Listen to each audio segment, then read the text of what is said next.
Expanding and contracting time. This is chapter 14 of Spiritual Growth.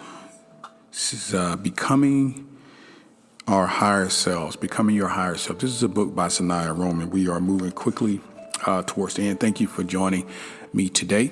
If you're not done so already, please go ahead and hit the subscribe button.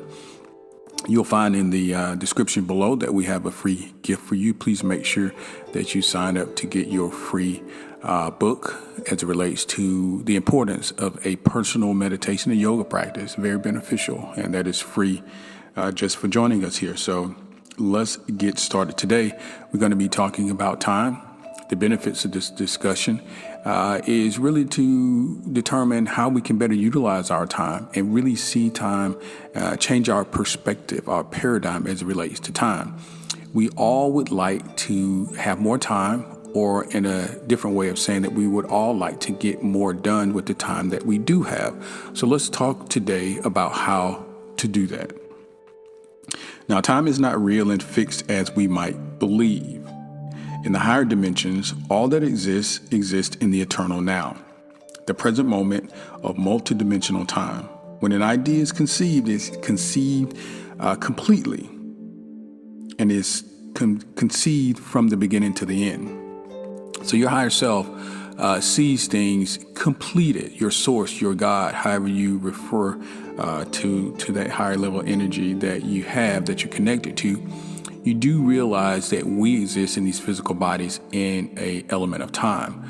But from the spiritual realm, there is no time. So when something is done, it is done. Something is requested or asked for, it is granted and it is done in its entirety. Now, doing only these things that create your higher purpose, and you will have more time. Do only those things that create your higher purpose. Your higher self experiences things as wholes, as I just said, and not as parts.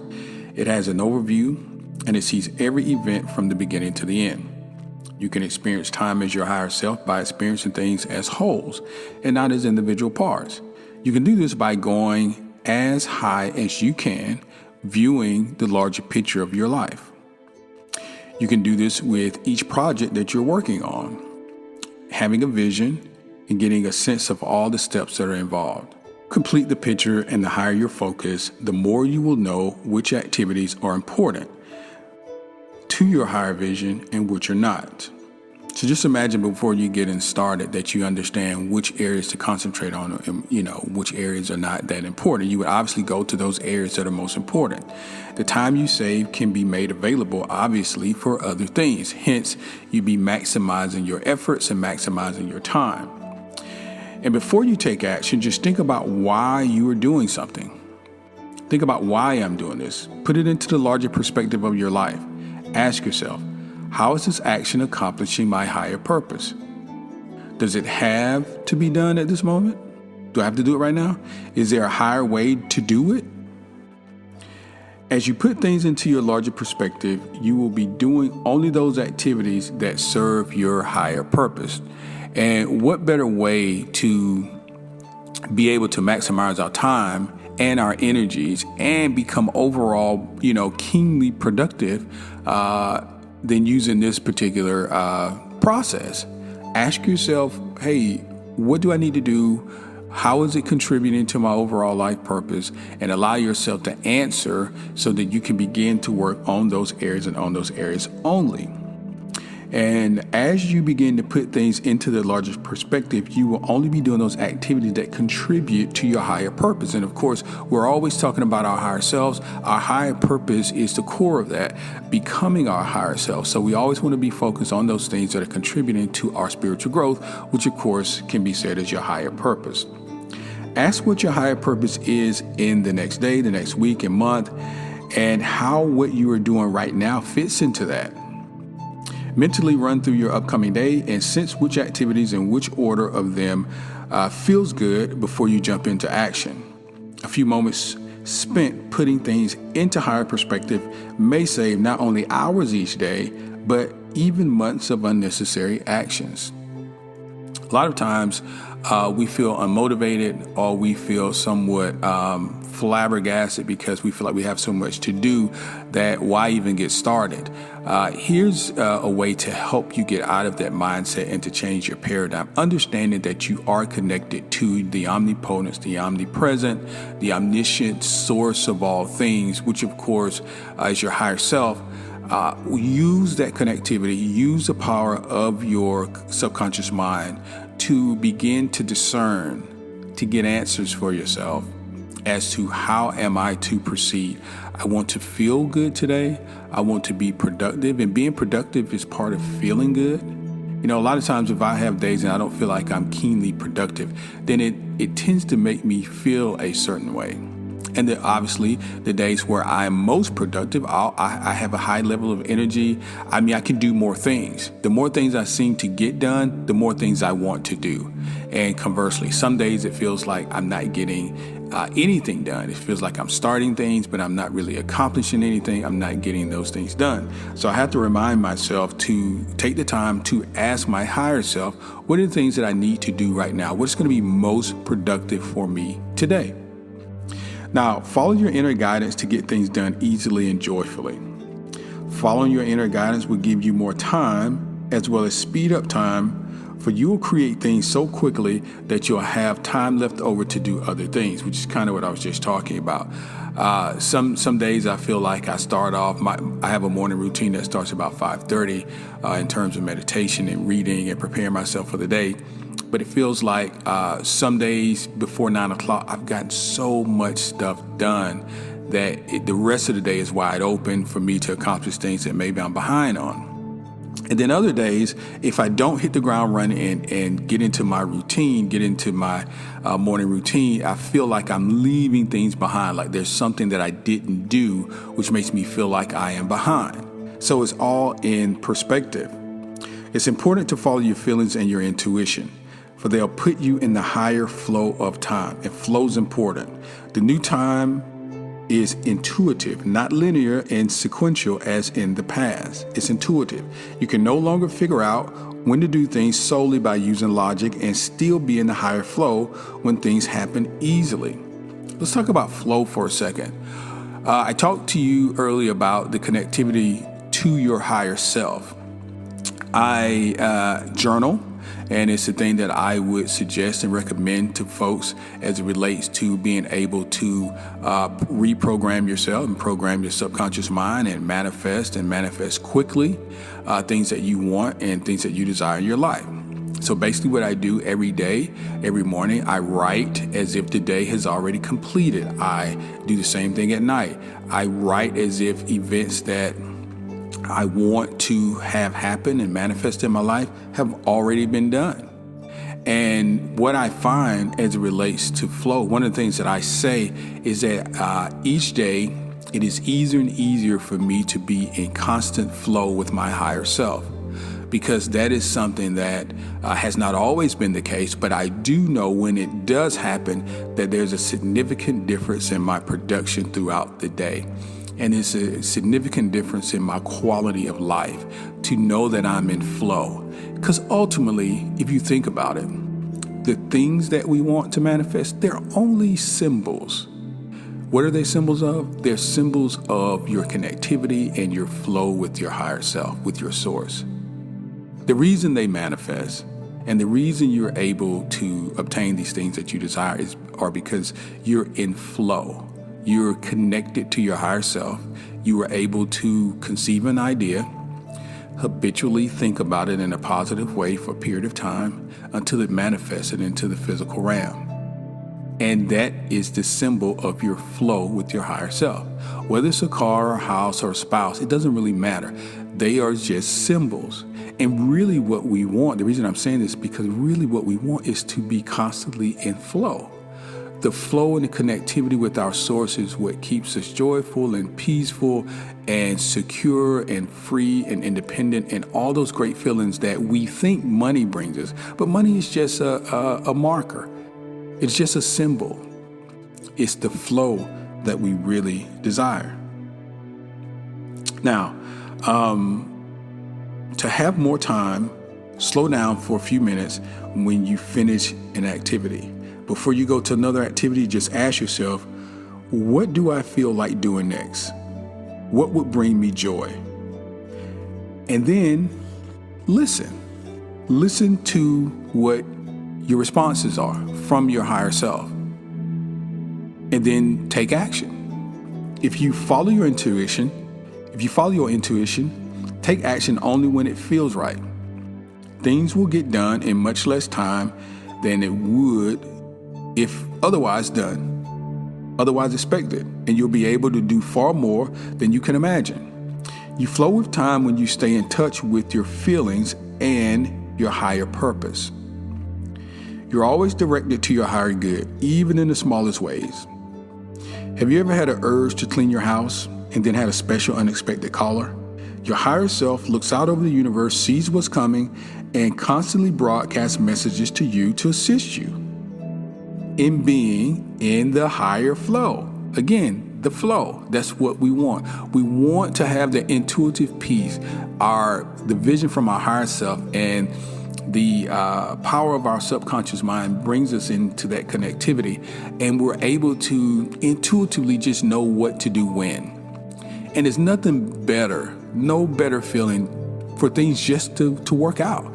We've created and described these sorts of things for years as lucky, and people have favor, and they're just blessed, and they're just special, these sorts of things. But the truth of the matter is, it's flow. It's the connectivity with our universal source. Experiencing intuitive, multidimensional time involves becoming one with whatever you're doing. Being so absorbed that you and what you're doing no longer have separate boundaries. You guys are one. It's easy. It's as if you have extended your consciousness to what you're doing and is now a part of you rather than something outside of you. So we talked a few chapters ago about the law of Dharma and understanding your passion and the things that you want to do in life.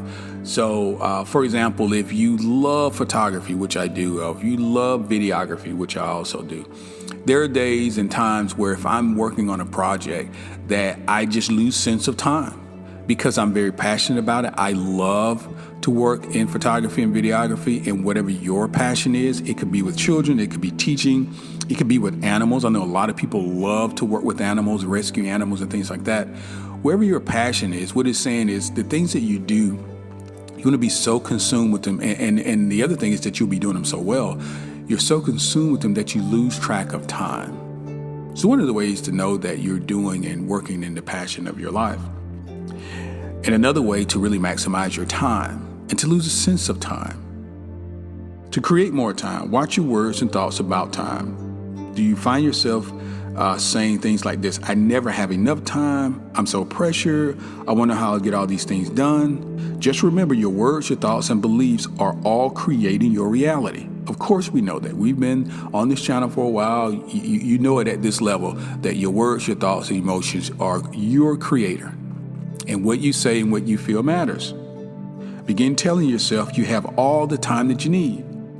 Start saying such things as, I have all the time I need. I do things in a relaxed and focused way, even if you don't believe it at first. Your words and thoughts will soon create this into your reality. Of course they will. Now, some of us want more abundance. We want to attract our soulmate, or we want to lose weight rapidly or more rapidly.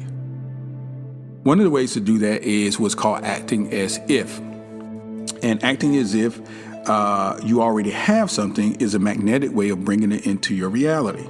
For instance, you can accelerate your spiritual growth by pretending that you already have the qualities that you desire. If you want more abundance, for example, pretend you already have it. How would it feel? What would you be doing differently? Spend time visualizing anything that you want and imagine you already have it. Say to yourself, I now have blank. I now have a spouse. I now am in a wonderful relationship. I now have a beautiful home. I now have a beautiful summer home. I now have a great job or extended career, entrepreneurship, whatever that thing is that you desire. And I just want to take a little bit of time to talk about the acting as if. That goes along with the journal. And the reason why I began journaling some time ago is because I understand the magnetism of how you feel and how to, program your subconscious mind. So let me just give you a brief statement about that and tell you where to find more information on it.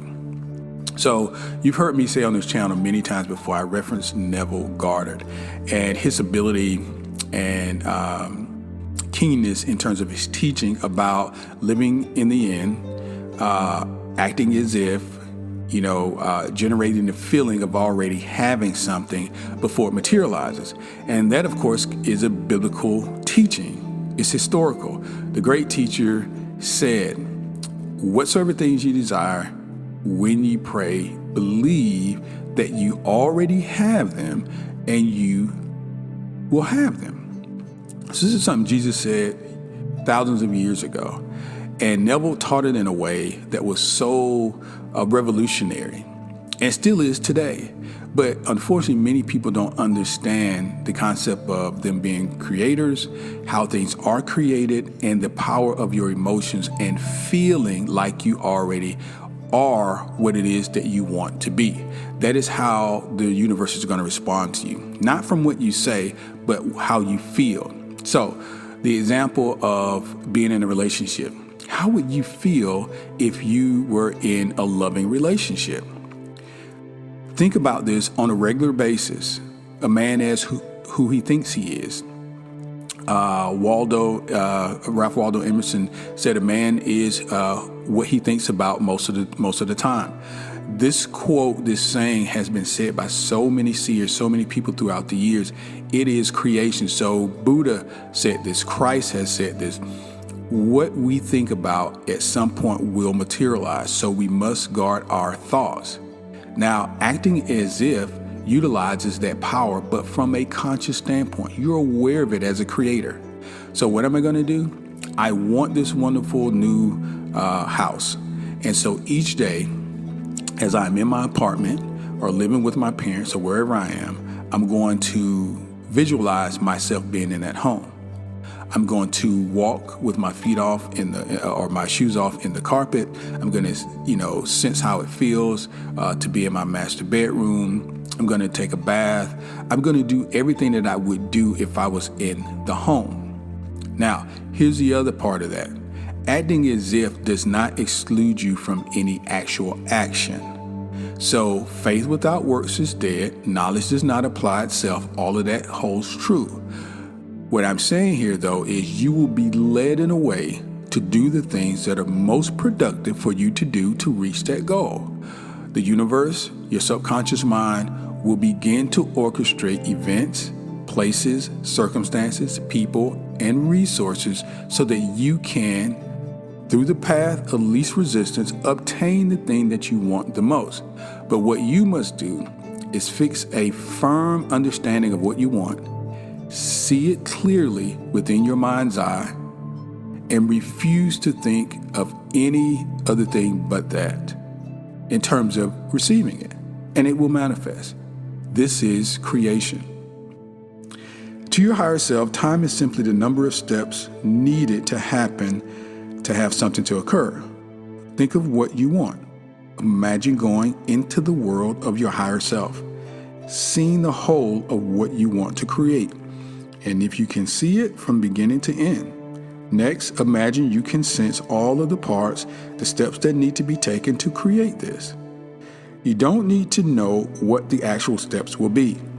Just get a sense of or imagine how many are involved. So when you are acting as if, you don't really need to know how what is going to come about is actually going to come about. It doesn't really matter. The end result is what you want. You allow the universe, your higher self, through your subconscious mind, to orchestrate these events.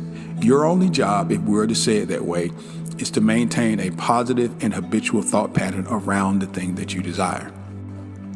So guys, I hope you have enjoyed this part of Expanding and Contracting Time, chapter 14 here of Your Higher Self, Spiritual Growth. I love this book. We've got about 6 more chapters, I think, to go. But we're going to continue until the end. I hope you're getting a lot out of this. Again, if you hung with me all the way through, we do have a free gift for you there in the description. Please make sure that you take advantage of that. As well, please subscribe because we'll be back several times a week with more content.